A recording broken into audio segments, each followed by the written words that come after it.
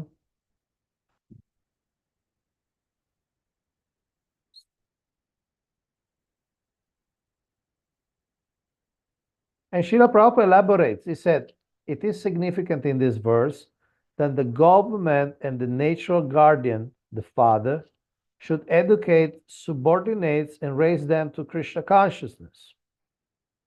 Then in another part of the purport, he says, people are being educated and trained to work very hard for sense gratification. And there is no sublime aim in life. So actually, this chapter, starting with this verse, it's like a punch. I mean, imagine a reader that doesn't know anything. He gets to this book, you see the book and opens the book. It's like really a punch, like a major challenge. Forget about material life. Think of spiritual life. Like Jesus would say, don't build treasures in this world where is rust and thieves can steal it. Build treasures in heaven. Of course, they don't know where is heaven, where is the spiritual world, so it's kind of more confusing. But the principle is the same. Don't have hopes in this world. And Srila Prabhupada is saying, this is the teaching of a leader. This is the teaching of a leader. Yes, you got material life, you have to maintain the family, the government must run, and the country must run and defend itself, and so on. But ultimately, this is the goal. Any question on this?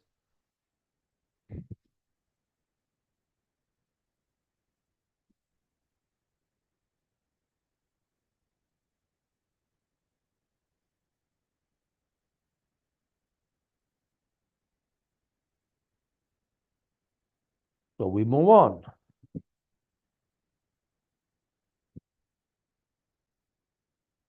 Now, in the second verse, again, Rishabhadeva stresses the difference between two paths, two orientations. It's also a very famous verse. Mahatsevam dvaram ahur vimuktes samodvaram joshitam sangi sangam mahantaste samachita prashanta vimanyava surida sadavoye. So, Mahat Seva, the service to great souls, is like dvaram.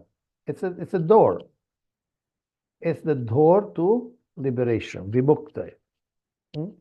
So you have a door. If you enter this door, that's the door for liberation. Mahat Seva. You serve those who are realized. Otherwise, there's another door, Tamodvaram, the door of ignorance.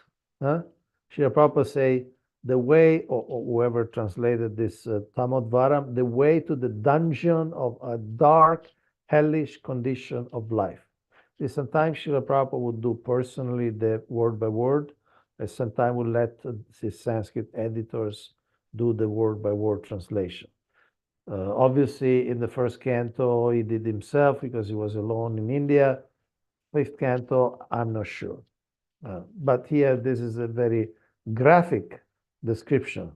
Tamodvara, the way to the dungeon of a dark, hellish condition of life, is to associate, they say, with people fond of women and sex. In other words, to people who are very materialistic, who are very low in the lower, their consciousness is in the lower chakras. They just try to enjoy this world in a very dirty way. So that's the path to hell. So Krishna also does that in the Bhagavad Gita. Sometimes in the same verse says, look, you do this, you get this. You go do this, you get this other thing. Like when he say, look, if you listen to me, you go beyond all the problems. But if you don't listen to me, then you'll really have a lot of problems.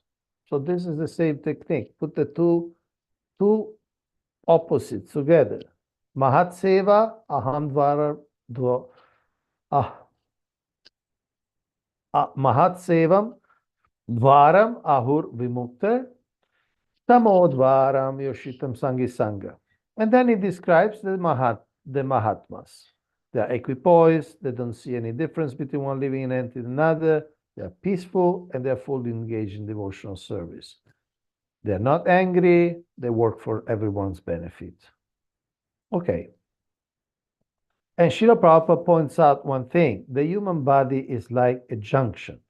We know from studying other scriptures that in this place there are places where basically you suffer, like in an animal life or say hellish planets. That's for suffering.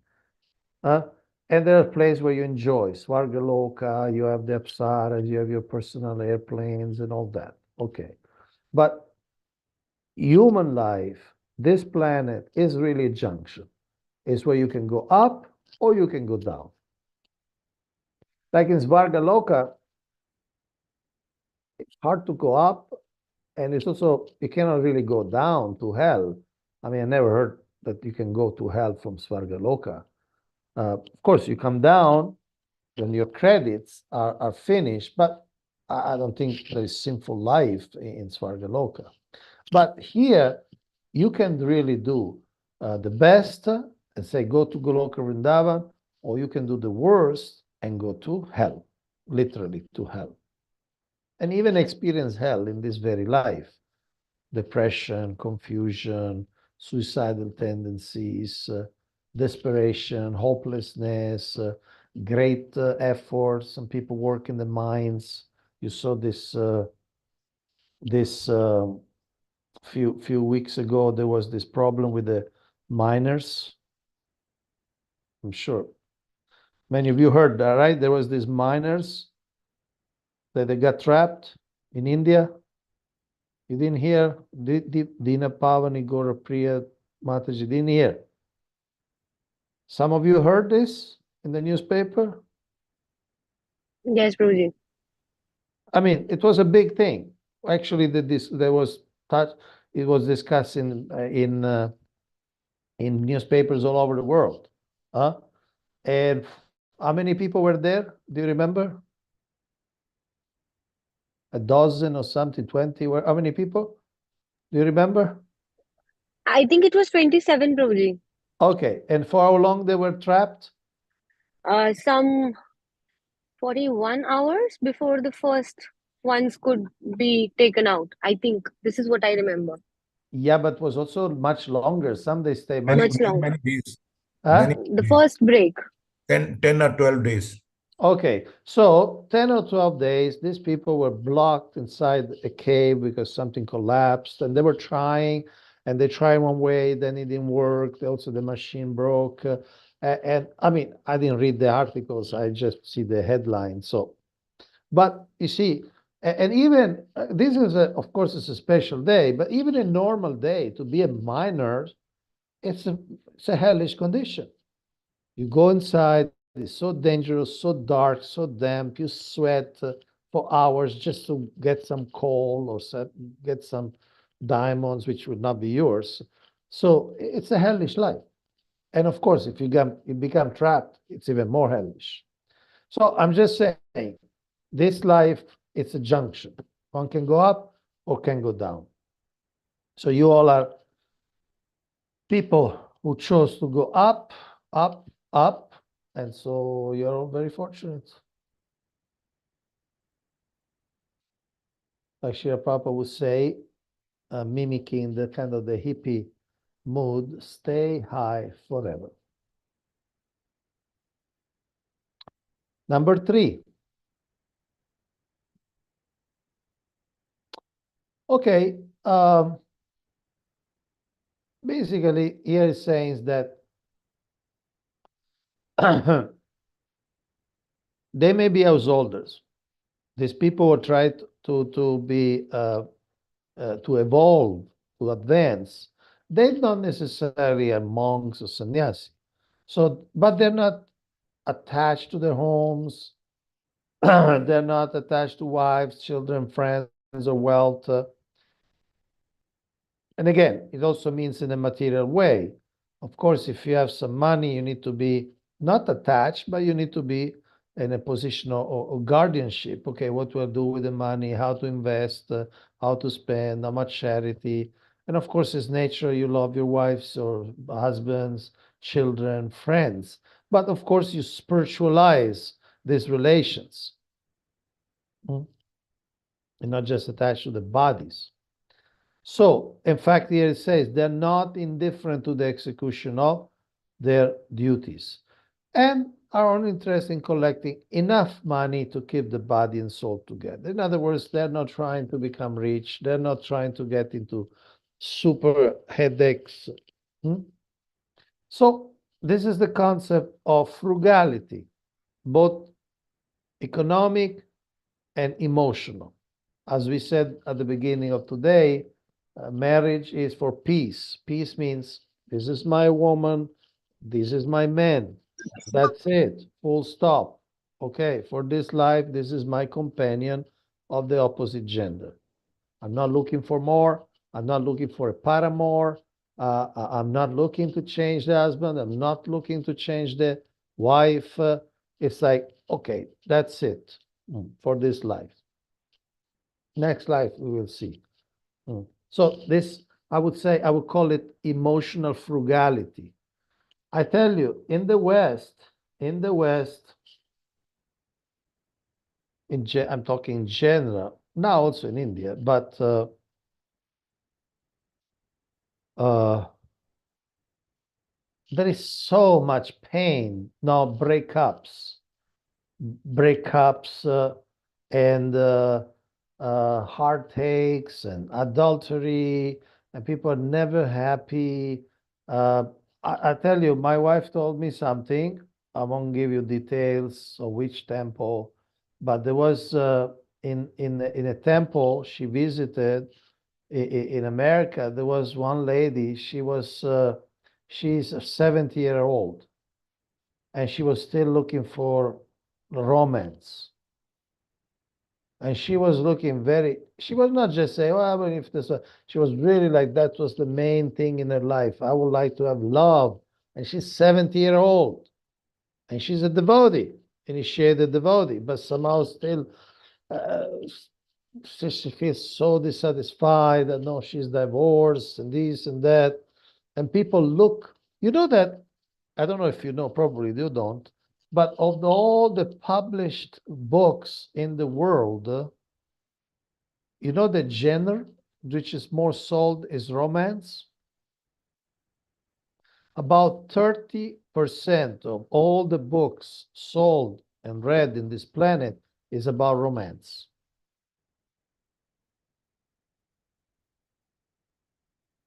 Mostly are women who buy those books, because mostly are women, not only women, but mostly are women. So you have 10 books, imagine, could be on anything: politics, sports, history, novels, Harry Potter, Shastra, anything. 3 of those books are on romance. That means some novels that people get enamored, oh, I fall in love, oh, this, oh, that. That's human society. But although they try so hard, when they get married, then they divorce. In America, it's more or less 50%. In France, it's 55%. 55% of marriages end up in divorce. You know the country which has most divorce in the world?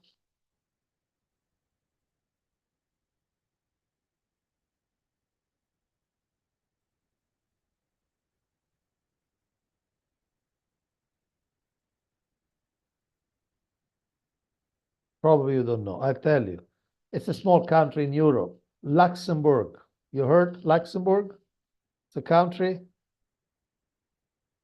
Some of you may never heard. It's a small country in Europe, near between Germany and Belgium, France. It's like a small country. Luxembourg, 79% of marriages end up in divorce. 79% means you have 10 people, 10 marriages, 8 will be finished. And this is a very, frankly, is one of the richest country in the world. So, you know, they have money, they have properties, they have everything materially. But 8 out of 10 marriages end up in divorce. So these are why we talk about these things. We talk about these things because we are really in a world which is people want relations, but they can't hold on those relations, and they're never satisfied. My wife was mentioning that, you know, they look for compatibility, but they look for compatibility, for romance, for love, but they're not capable to hold those relationships. They're not able to maintain those relationships. And they blame this and that and the other thing, and their whole life goes like this. So here, Rishabhadeva says something alternative. Say, no, look, you may be married, but cool down, think of your spiritual advancement, do your duties, and don't think that these things will give you happiness. It's natural. You have children, you want the best for your children, a success for your children, but don't think that this will make you happy. Don't think that, oh, my child has got this degree, or my child got this much amount of money. Don't think this will make you happy. You do it out of duty, give them an education, prepare them for life, but then, you know, Hare Krishna. I tell you one episode of Jayapataka Maharaj in Bangladesh. He went, like he went many times, to Bangladesh.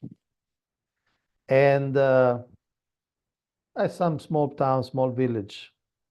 So one disciple, one lady, really was very happy to see him.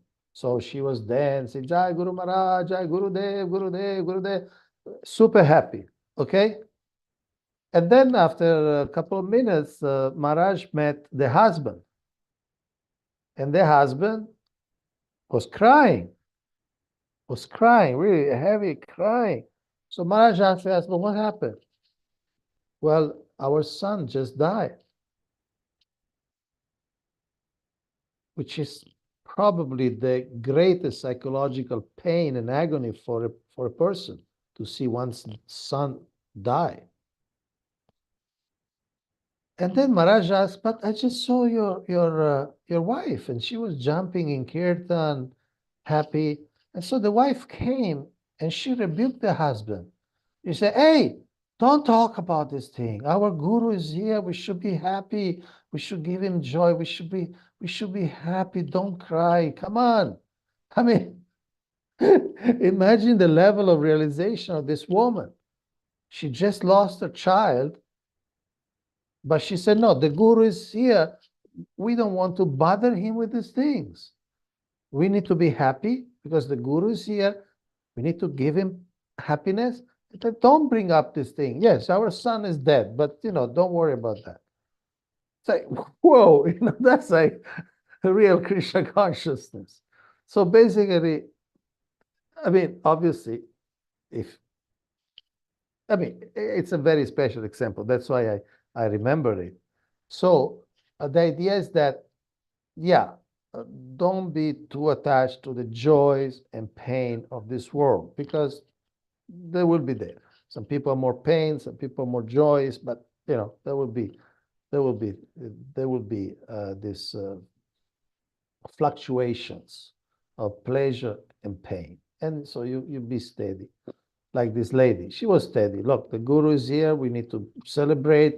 We're happy. It's a great opportunity. Let's not be sad for other material things.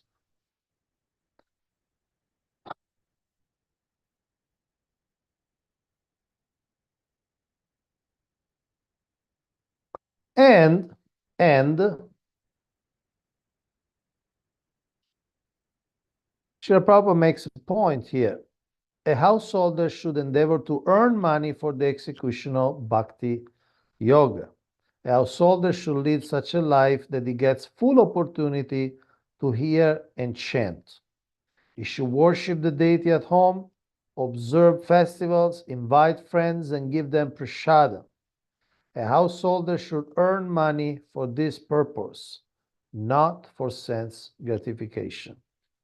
So I just want to elaborate on this also because many of you are grihastas, and if you're not grihastas, you're teaching to grihastas. But I need to take a 2-minute break.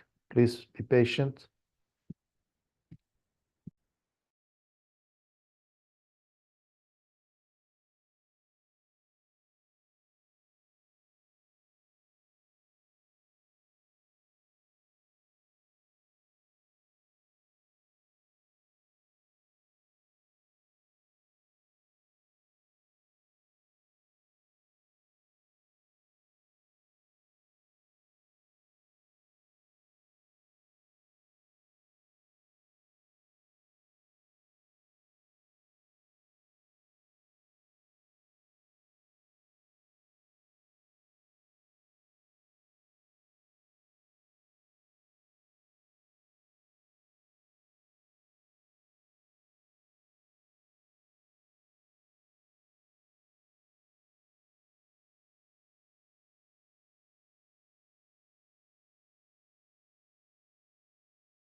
Okay, I'm back. Sorry for the interruption. So let's analyze a little more this concept of earning money to maintain body and soul together, or for the execution of bhakti yoga. So, Srila Prabhupada stresses you should worship the deity at home, observe festival, invite friends in, and give them prasadam. So this is a concept that in the first few years of ISKCON was, I would say, a bit neglected, or it was not so relevant, because the first years of ISKCON, everybody would join the temple. There are not really many householders living outside. So people just joined the temple and everything was the temple life. But nowadays, we know most of the devotees in the world live at home. They have their own self-sufficient economy. And so this type of purpose became more and more relevant for the life of devotees. Before it was more like a theory. Oh, if you have a house, you need to do this. But most people didn't have a house. Most devotees were not having their own house. So I want to share a verse from Chaitanya Charitamrita, and I'll share it. I'll do screen share.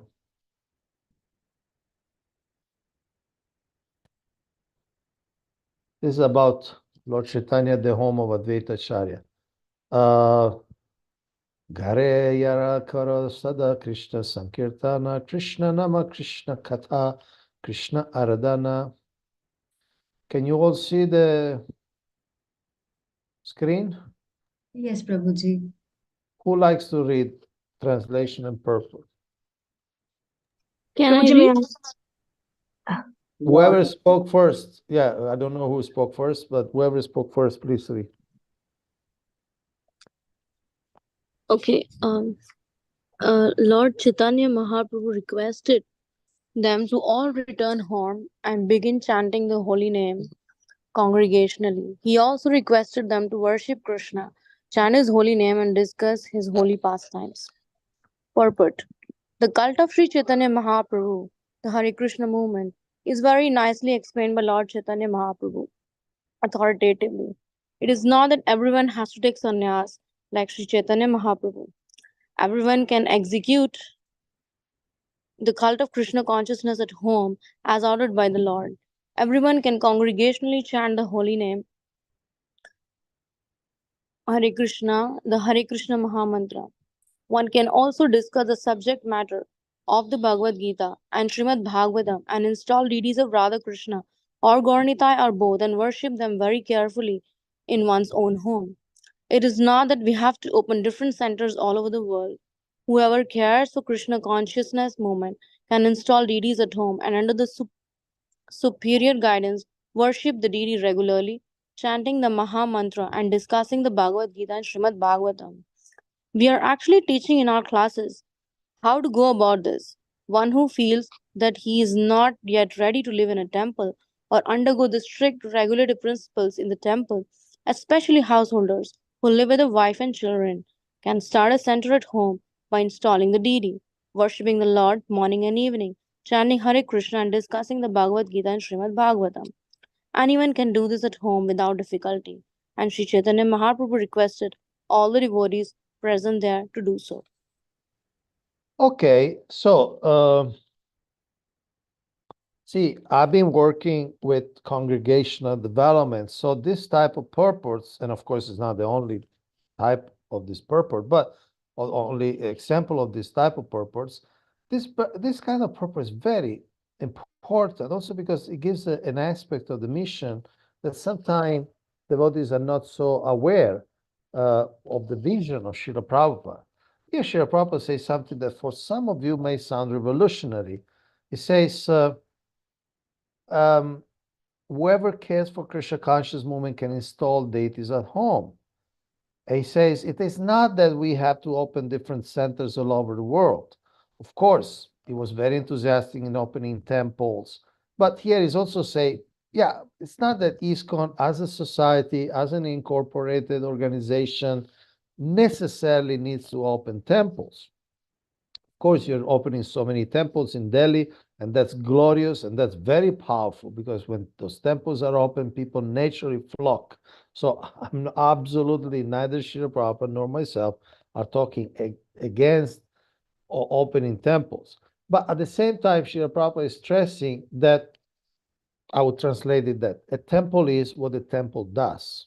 In other words, if you can open a temple, you have a community that can support the deity worship and everything, great. Get some land, build, fine. But the same function in a smaller scale can be done theoretically by all the grihastas. Now, every grihasta can do this. Start a center at home.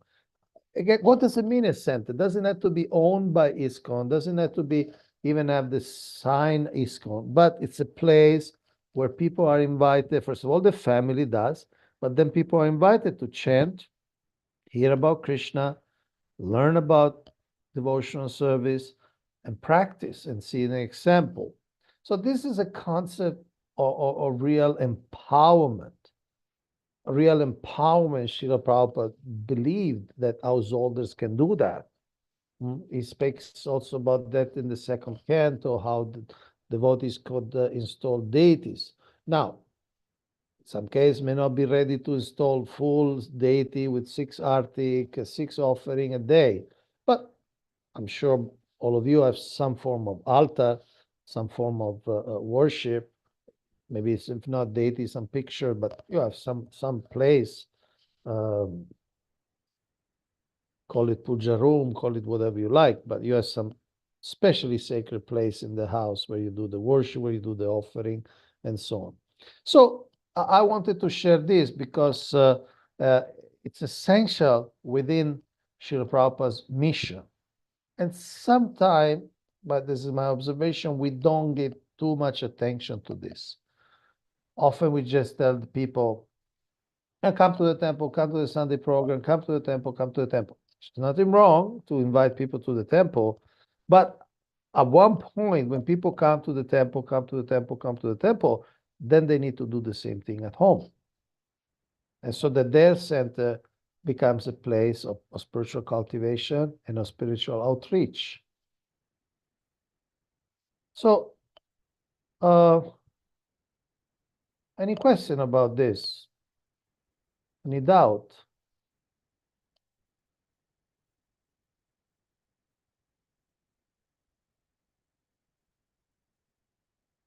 Some of you may be already doing this. Maybe you invite people, you may have, I don't know, Bhakti Vriksha group or some other form of regular meetings. How many of you, raise your hand, you can raise your electronic hand. How many of you already does something like this? Radhakesha Prabhu, Rukmini Sevini. Only 2 of you? No, also. But Amarendra Harip, you're a brahmachari, right? So you have your own house. How does it work? Oh, you do with other grihastas, huh? Yes, Prabhuji. Oh, Regularly okay. used to go to give class to Grihastha's house. Okay, They call so out their neighbors or family members. okay, so they invite you and you go. So that's and they invite also guests to here, right? Yes, Prabhuji. Yes. Thank you. So this is the idea, spiritualizing the places. The Congregational Development Ministry as a program is called Bhakti Homes. I don't know if you have ever heard.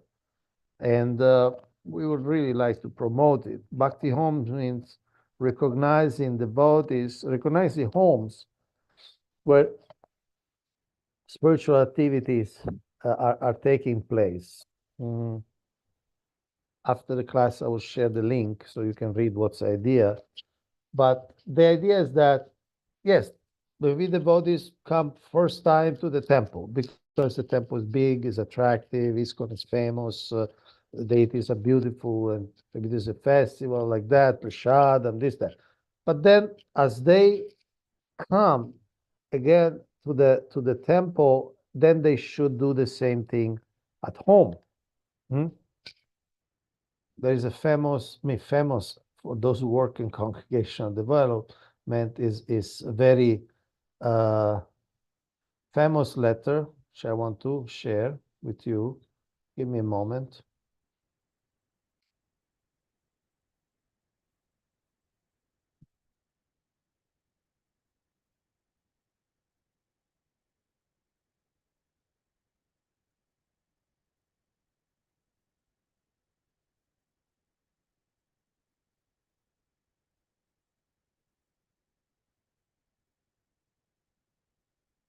Okay, let me share the screen.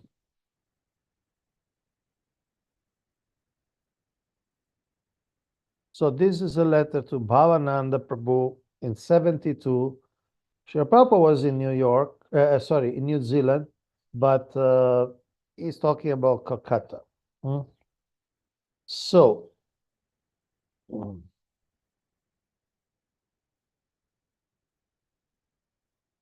so interesting. I wasn't thinking of this, but interesting. Srila Prabhupada say, our girls, and this is to an Indian leader, our girls can be engaged for teaching as well as temple worship. So somehow in India, generally in ISKCON, ladies are not engaged on the altar, but at the time of Srila Prabhupada, they were. Anyway, this is a different thing. I wanted to start from this. Mr. Bajoria will be a very good example. If the leading man of every city takes this example of installing Radha Krishna deities in the home, exactly as in our temple, then our preaching will be very successful. But they must learn the art of worshiping and following the regulatory principles from us. As soon as they employ higher priests, the whole thing will be spoiled. Members of the household should learn to worship the deity as we are doing, following the regulatory principles, then it will be successful. We want every house to be a temple, not that our place should be the only place for the people to come. No, this should be the process. That they learn at our place, then establish the same thing at home. So, this is the idea. This is the procedure or program. Yes, they learn at our place. They see the deity worship in our place. They learn philosophy. They associate with devotees. They buy books and everything. But then they do the same thing at home. So their temple becomes a home. Their home becomes a temple. That's the principle. So in other words, yes, this house will not be owned by ISKCON. It's a private residence. But the principle is to establish the same process of devotional service. Just like when Srila Prabhupada speaks about cow protection, it's a cultural value. It's a practice. It's not that ISKCON needs to own legally all the cows. But if you have a place in the countryside, you have a farm or you have some space, then you can do cow protection. It's your cow, but you're taking the idea from Srila Prabhupada and you do cow protection. Go protect the cow, take the milk, offer it to Krishna. This circle is perfect. So we need to remember that ISKCON as a society, it's not that we want activities and advancement only in the temples. Yes, the temples are educational centers where people acquire this knowledge and these techniques, but then they do it at home. Is that clear? Any questions on this? Rukmini Hari Sevini. One of the temple brahmachari of ISKCON Punjabi Bagh was telling, I asked the question, so in the reply he said that whatever the spiritual practice we do. What question you asked? You asked a question. What was the question? Okay, I tell you this then later. Okay. So he said that whatever we do, the practice we do, this is to be done. The ultimate goal is to do attend the whole morning program, attend the Mangal Aarti, and then till Bhagavatam, then Prasad to do complete morning program, to attend morning program in temple. Still confused because in the temple, sorry, I was having so many. Sorry, you said the goal is to do the whole program in the temple. In the temple, he said, like. So I got confused because I was having other services, because when I go for morning program and I have to attend Bhakti Vaibhava sessions, I have other coordinations also of other programs. So I feel sleepy. I really like to do morning program, but in the session I feel sleepy. So this was I asked, and he in journal he said he gave me the example of proper disciples. That in the Vrindavan, he said that in Vrindavan now also proper disciples come and sit in the Bhagavatam. They also come for Mangal Aarti, like that he said. So can you please help me, uh, I really want to go for morning program in temple, but sometimes it's when I have other services and other things to perform, so it's like very difficult for me to manage. Okay. See, if you live near the temple and it's just walking distance or next door, I mean, and if you have the time, as you said, that energy to do the whole morning program, why not? If you can afford to do the morning program, why not? You go for Mongol Arctic, great. Then you chant your rounds, great. Then you do Darshan Arti, great. Then you listen Bhagavatam class, great. And then you do whatever you need to do. Now, not all devotees can do that because they don't live so close to the temple. So they will have to travel and may not just be practical. They may start working or traveling for work 7 o'clock, 7:30, 8 o'clock. Say that they just don't have the luxury to sit 1 hour in the Bhagavatam class. They can't. Okay, they have a job. The job may start at 9, but they have a 1 hour travel to go to the office. Okay, so some people can afford it in terms of time, availability. Maybe somebody who is retired. Okay, maybe you're retired. You don't go to work. You live next to the temple, 5 minutes walk. Yeah, why not? Why not?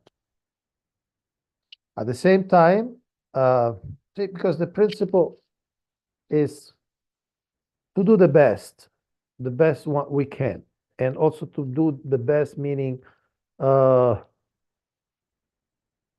best sadhana. Sometimes, like for instance, while you chant your rounds, that pujari is addressing the deities. They cannot chant their rounds. So I remember one place in Europe made the rule that if you're a pujari, you have to chant all your rounds before Mongol Arti. That's like, but not everybody maybe can do that, right? You get up at 2 o'clock, you chant all your rounds, and then Mongol Arti. It's one special temple. Okay, not everybody does like that. So you need to see what's practical or what's priority for you. Like Srila Prabhupada, we know he was sleeping very little, sometimes 1-2 hours like that. He will get up 1 o'clock, 2 o'clock. He will be up, and he would not go to Mongol Arti. He would practically never go to Mongol Arti. While Mongol Arti was there, he was translating the books. There's a story once the Shrutakirti Prabhu's servant was very attracted to go Mongol Arti because I think it was Los Angeles. There was a big kirtan, and so he went down for Mongol Arti, and Srila Prabhupada chastised him. You have to be with me. If I need anything, you have to be with me. Why you go to Mongol Arti? But the point is that that's a service. For Shrutakirti was to be around Srila Prabhupada. Okay, maybe he could chant his rounds, whatever. And for Srila Prabhupada, he wrote all these books which were studied during Mongol Arti or before Mongol Arti. Okay, so of course we are not Srila Prabhupada, we are not writing Bhagavatam commentaries, so it's different. But you might need to see a devotee who is sincere, mature, needs to see what's the best way for him or her to use the time.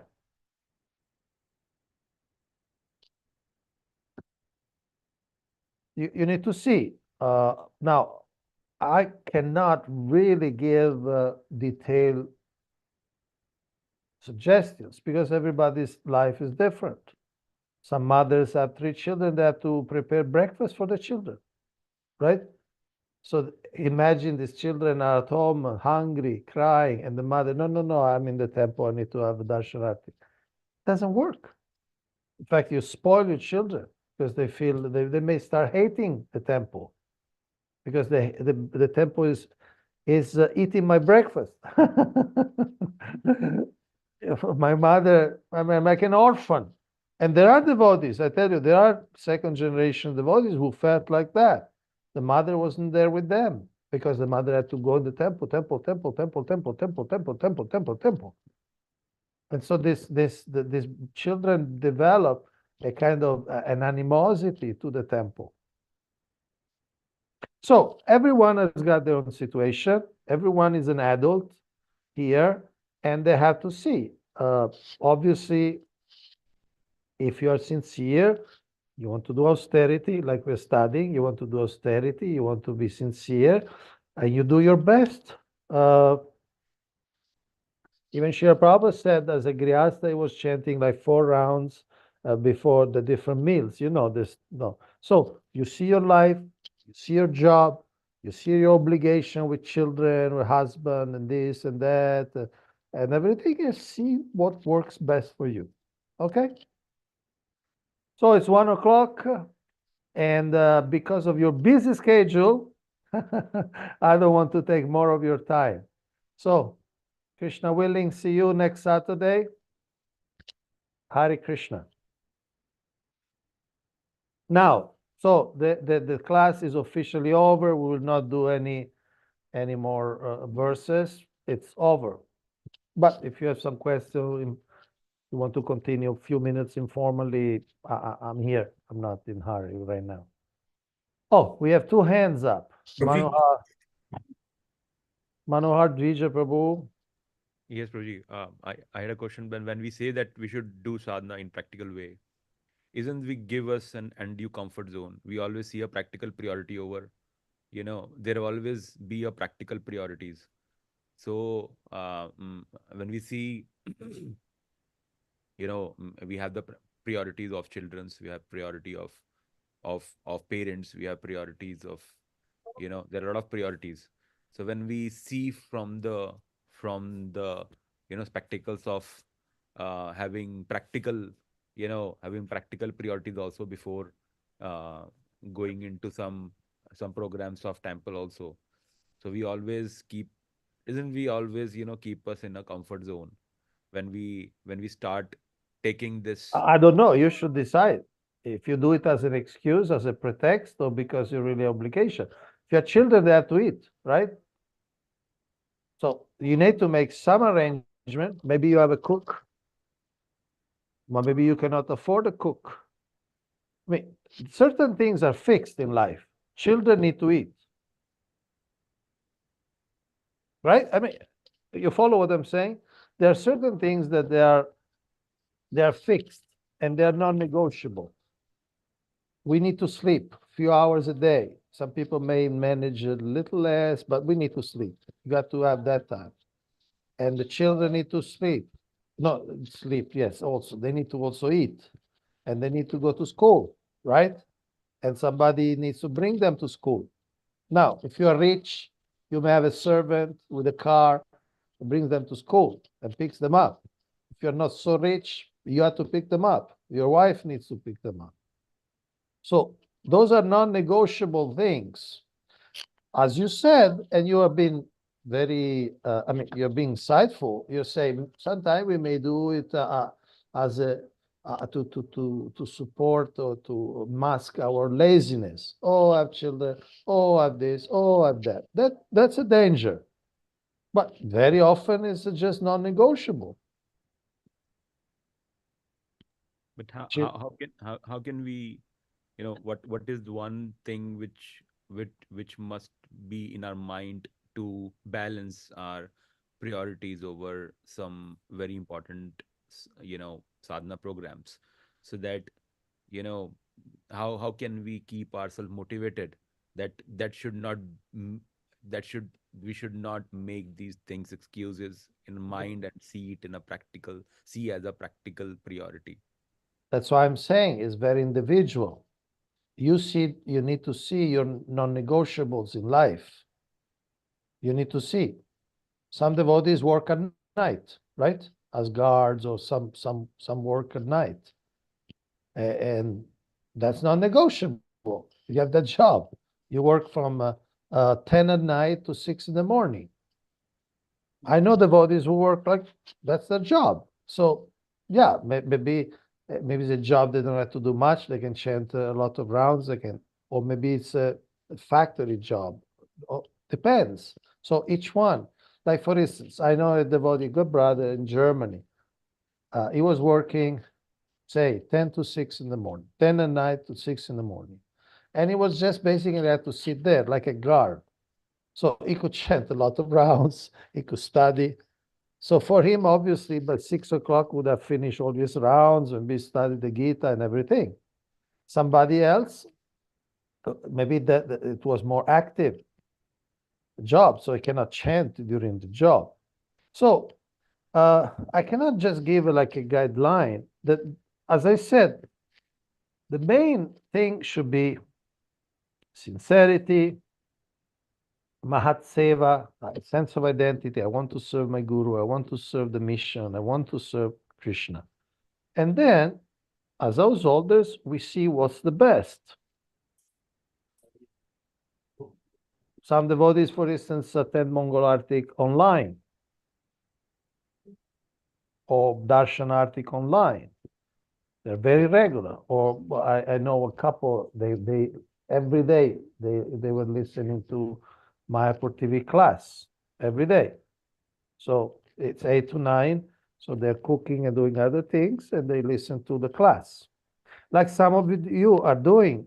This morning, one lady wrote me, so I don't put my video because I'm cooking Rajboga. So it's very individual. Each one of us should look inside our heart, should look inside our life. We all have 24 hours. We don't have more. And we have to see, okay, when I want to sleep, how much I can sleep, how much I need to sleep, what other obligations I have. Some of us, maybe they're retired. They don't need to go to work. Some of us go to work.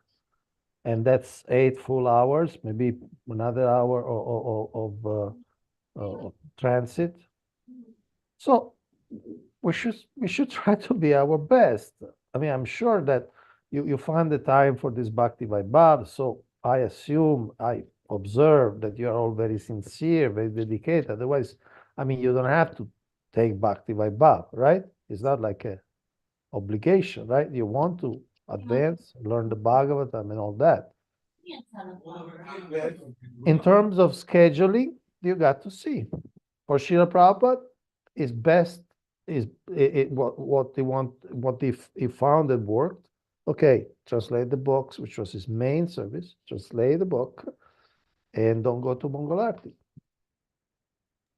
But Prabhuji, the last question is, when we you given a very nice example that the guard need to wake up whole night. He cannot attend the programs.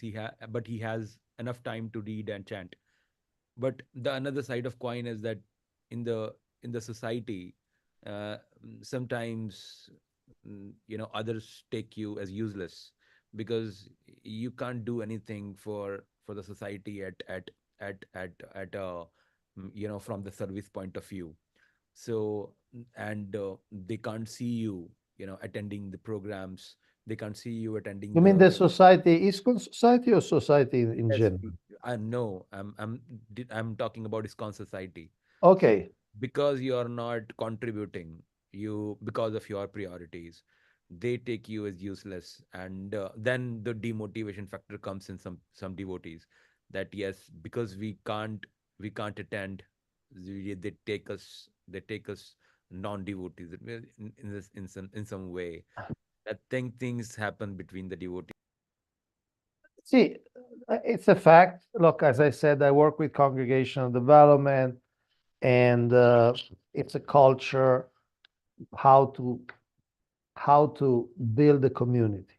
Okay, we are a community. How to build it, and Some attitudes are favorable, some attitudes are not favorable. Certainly, a devotee who is finding the time to chant his rounds, to maintain his family, maybe coming on the Sunday, or maybe do something online, it should be appreciated. Should be appreciated. I mean, you are actually by being a devotee, even at home, you're fulfilling the purpose of a temple. Why we open a temple in Delhi? Such a big city, chaotic city, a contaminated city, right? If we open a temple in a city, any city, New York, Boston, Beijing, we open to teach people how to be devotees, right? That's why we open a temple. That's the goal. And so when you become a devotee, become initiated, and start chanting, that's a success of the temple. Now, you may be present a lot at the temple programs. You may give money, or maybe you can't afford to give him much money. Okay, maybe you are not a big donor that you can build a temple, this and that. But obviously, it's a completely unacceptable idea that you are useless. You are the fulfillment of the effort. In other words, people open a temple, say, preach to you. You are devotee now. You're initiated devotee. You're making your family devotee. It's already a success in itself. Now, if somebody doesn't see that, well, that may be their problem, and they need to be trained to see that. That look, you have a devotee who chants his rounds, studies the Bhagavatam, takes care of his family, stays in the marriage, and so that's just already a success.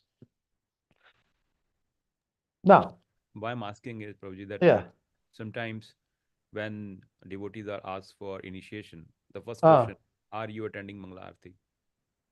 And then if say no, then in India I've seen it that I'm not aware about other countries. In India, it is a generic question which is being asked that are you attending Mangala Aarti? If no, then please go and you have to do it. So that is why I'm asking this. there is no such ISKCON law.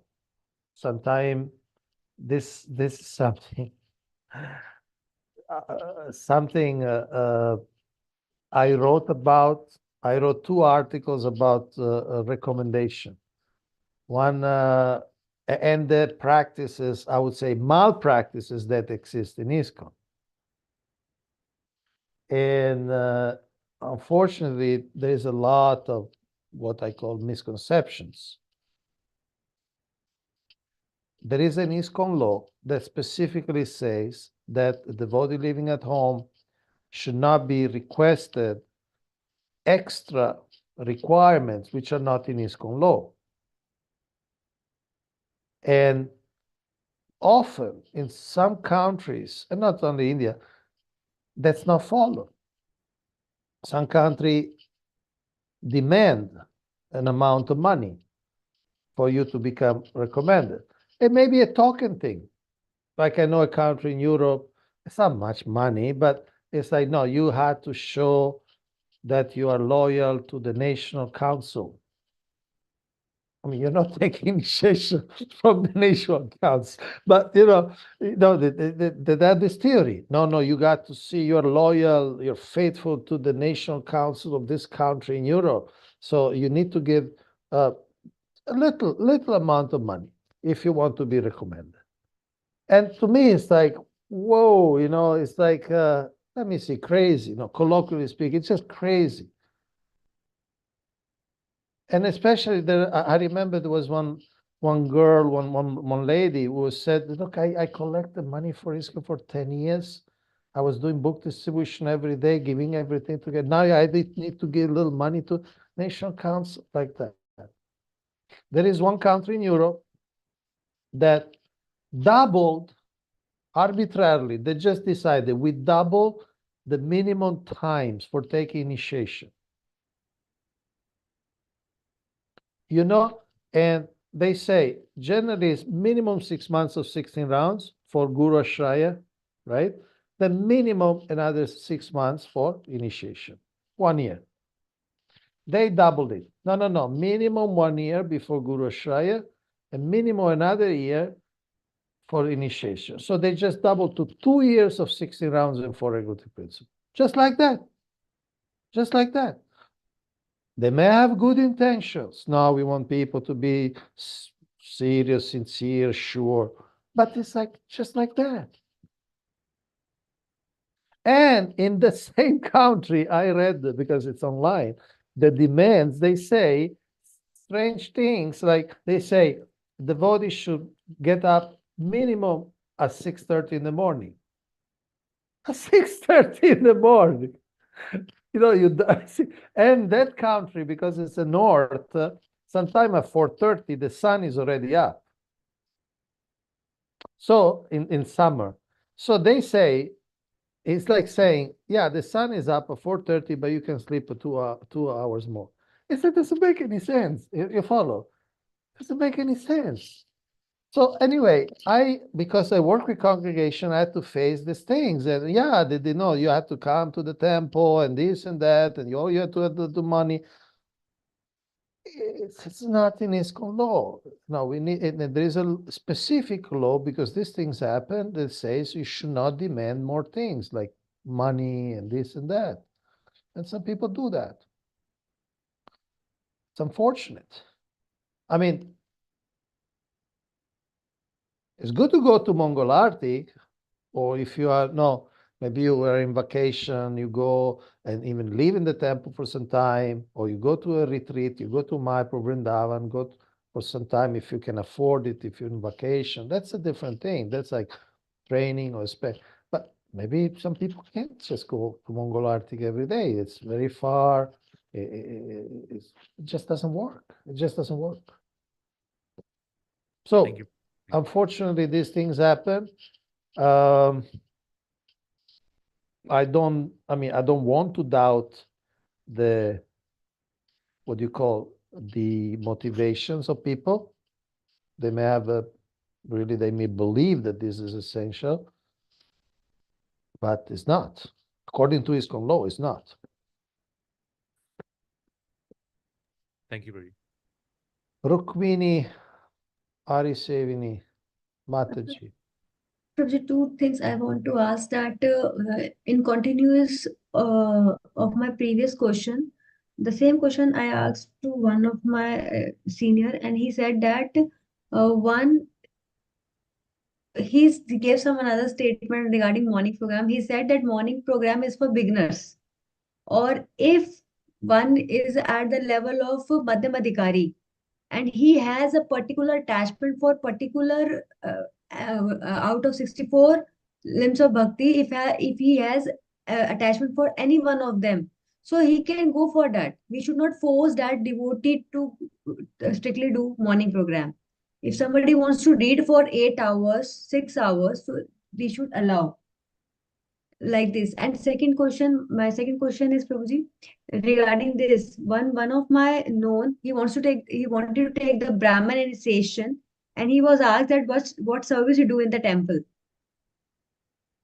His guru, he's ready to give the initiation, but temple didn't give the recommendation. So is it like that? Of course, many gurus says like that one should do the service in the temple, the nearest temple, one should definitely do. So how to understand these things? Sometimes it's inconceivable. Sometimes there is nothing to understand, meaning sometimes they're just personal, subjective views of people. Or sometimes it's no. Sometimes people want to control your life. No, and look, there are I'm not speaking about this particular case because I don't know the situation. Now, let's take a step back. What sadhana means? Okay, what sadhana means? Many devotees say, oh, sadhana means the temple program or the morning program. That's not the scientific definition of sadhana. Okay, there is sadhana, there is sadhya, and there is sadhaka. We understand that. So sadhana is a means to achieve a goal. Sadhana bhakti is the means to achieve bhava bhakti. That's what the Nectar of Devotion, that's what Rupa Goswami writes. Sadhana, you practice to come to bhava bhakti. Now, different acharyas or different gurus may practice in different way. Even our gurus, they practice in different way. Some gurus live at home, they do the program at home. Some people may do a very little artik, some people maybe do a longer artik, some gurus, sannyasis, they like to spend maybe 1-2 hours worshiping Shalagram. Some people don't do any worship, but personal worship, okay? There is a variety of things. And now, as I said, the main clause, the main point is sincerity. Do you want to advance? Do you want to advance? Now, so there should be the chanting of 16 rounds. There should be some reading, some listening, okay? Now, you may listen a class online. Many temples have online classes. Or some people like to listen to other lectures. Like this morning, I tell you, this morning I was listening to a lecture by Radhika Raman Prabhu. You know Radhika Raman Prabhu, Oxford graduate, okay? I was listening to that lecture. It was, what time it was? 6 o'clock, 6:30 this morning, 6 o'clock. So today, I know, okay, 10 o'clock is non-negotiable, right? 10 o'clock, we have this Bhakti Vaibhava. So I know my day, okay, 6 to 6:30, I listen to the class, then I chanted my rounds later. So I started my listening of the class before having chanted even one round, okay? Now, I'm saying this morning, it's not every morning, but this morning happened like this. But I chanted 16 rounds before this Bhakti Vaibhava class. I promise. So sometime, and it's not like every day it's like this, so sometimes it's different. Today I started, we could say, uh, we could say, I started. I put the class before the job. And I put the class of Radhika Raman Prabhu was speaking in San Jose, California, because I really like what he says, how he says, like that. Some other day I may do other things. Some other day there may be other blocks of time. The other. So people, I mean, we are adults. We should, if you want to chant your 60 rounds, if you want to learn the philosophy, if you want to be active in devotional service, you'll find a way. Now, tempo or no tempo, that's really a detail. Because the principle is think of Krishna, don't forget Krishna, right? That's the principle. That's the principle. So,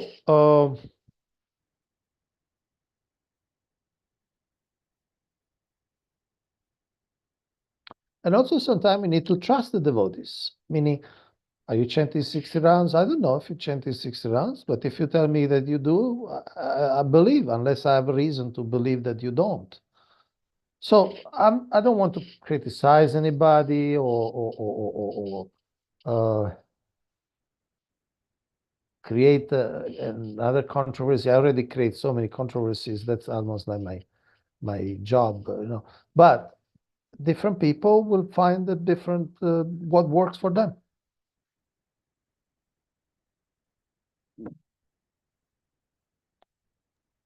And the basis, I repeat, this is the third, 4 times. The basis should be the sincerity that you want to advance, you want to follow the vows, you want to follow, especially if you initiate, you want to chant your 60 rounds, you want to hear some philosophy. Maybe you hear 2 Srila Prabhupada classes while going to work on the metro. What I do, for instance, I get up and I put Srila Prabhupada lectures. I have them in my phone. So when I brush my teeth or when I shave, I have Srila Prabhupada lecture. But somebody may like to listen to somebody else lecture, or maybe it's some lecture in Hindi. You follow? So there's a principle is Shravana. Then whom you listen, what time you listen, what you listen live, you listen online. Those are details. You like Amarendra Prabhu, or you like Radhikaraman Prabhu, or you like Hridayananda Goswami, or you like Radhanath Maharaj.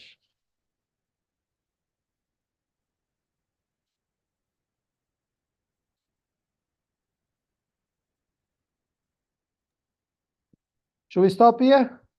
Thank you so very much. Thank you so much. All the best. Have a great Sunday, a great week, and Krishna's mercy will meet to next Saturday for our last weekend. Hare Krishna.